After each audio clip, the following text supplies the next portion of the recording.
Beautiful, could sway the heads of men, multiple love affairs, a hefty ambition, married her brother, seized power in Egypt, and finally ended her life as she lost power eventually. This is the story of Cleopatra, the last pharaoh of Egypt. Before Cleopatra came onto the scene, Egypt was already one of the most remarkable civilizations in history. Its pyramids were ancient, its temples stood tall, and it was once a superpower, thanks to the life-giving Nile River. The Nile's annual flooding made the land fertile, leading to a booming agricultural economy that helped Egypt thrive for over 3,000 years. But by the time Cleopatra was born, in 69 BCE, Egypt wasn't as powerful as it once was. It had fallen under Greek rule after being conquered by Alexander the Great in 332 BCE. Cleopatra's family, which were Greek, the Ptolemies, ruled Egypt for nearly 300 years. Even though they were in charge, the Ptolemies had a complicated relationship with the Egyptian people. Cleopatra became queen at just 18 years old in 51 BCE, following the death of her father, Ptolemy XII. But she didn't rule alone. Customs made her share power with her younger brother, Ptolemy XIII, who was only 10 at the time. From the start, their relationship was strained. Cleopatra was smart, ambitious, and wanted to rule on her own, but her brother's advisors, especially a man named Pothinus, didn't like her growing influence. Within a few years, tensions boiled over. In 48 BCE, Cleopatra was forced out of power and into exile by Ptolemy's advisors, who saw her as a threat. But Cleopatra had her own plans, which would play in dramatic succession. Around the same time, Julius Caesar, Rome's top general, arrived in Egypt. He was chasing his enemy, Pompey, after defeating him back in Rome. Pompey fled to Egypt, hoping for help, but Ptolemy XIII's advisors had him unalive, Pompey, and presented his head to Caesar, thinking it would win his favor. But Caesar was vexed. Pompey had been his rival, but he was still Roman. Cleopatra saw an opportunity.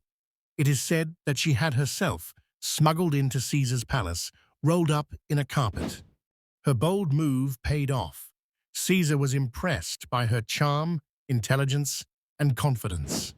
They became both allies and lovers, forming a strong political bond.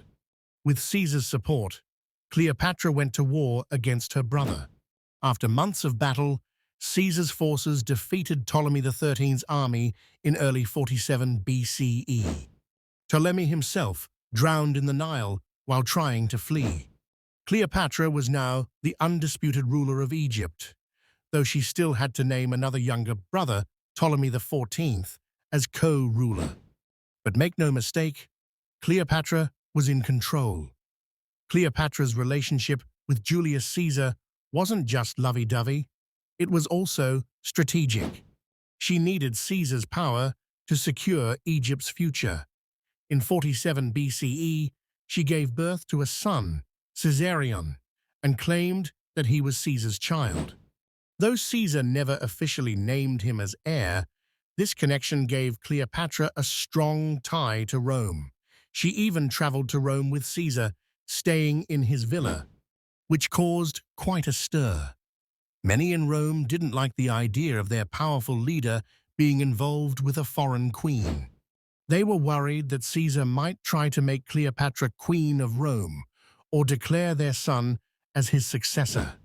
This tension eventually contributed to Caesar's assassination on March 15, 44 BCE, the infamous Ides of March.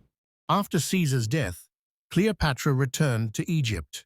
Rome was divided, with different factions contending for control. By 41 BCE, Cleopatra aligned herself with Mark Antony, one of Caesar's top generals and a member of the Second Triumvirate that ruled Rome. Antony summoned Cleopatra to meet him in Tarsus, and Cleopatra made a grand entrance. She sailed up the river on a magnificent barge, dressed as the goddess Aphrodite. Antony was instantly captivated. Their relationship blossomed into both a romantic and political partnership.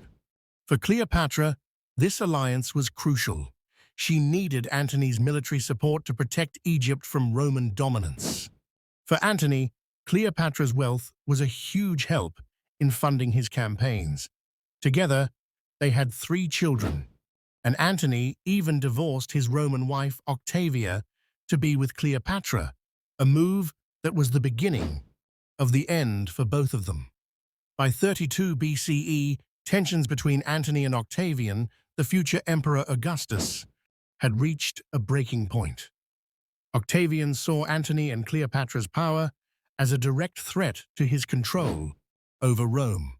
The final showdown came at the Battle of Actium in 31 BCE. This was a massive naval battle off the coast of Greece, where Octavian's fleet crushed the forces of Antony and Cleopatra. After their defeat, Antony and Cleopatra retreated to Egypt, knowing their days were numbered. Octavian's evil forces soon closed in on Alexandria. Faced with certain capture, Antony took his own life, believing Cleopatra was already dead. Cleopatra, unwilling to be paraded through Rome as a prisoner, famously chose to end her own life too. According to legend, she allowed herself to be bitten by an asp, a venomous snake. With Cleopatra's death in 30 BCE, Egypt fell to Roman control, ending over 3,000 years of pharaonic rule. Her son, Caesarion, was captured and unalived on Octavian's orders, marking the official end of the Ptolemaic dynasty. Egypt became a province of the Roman Empire, and Cleopatra's death symbolized the end.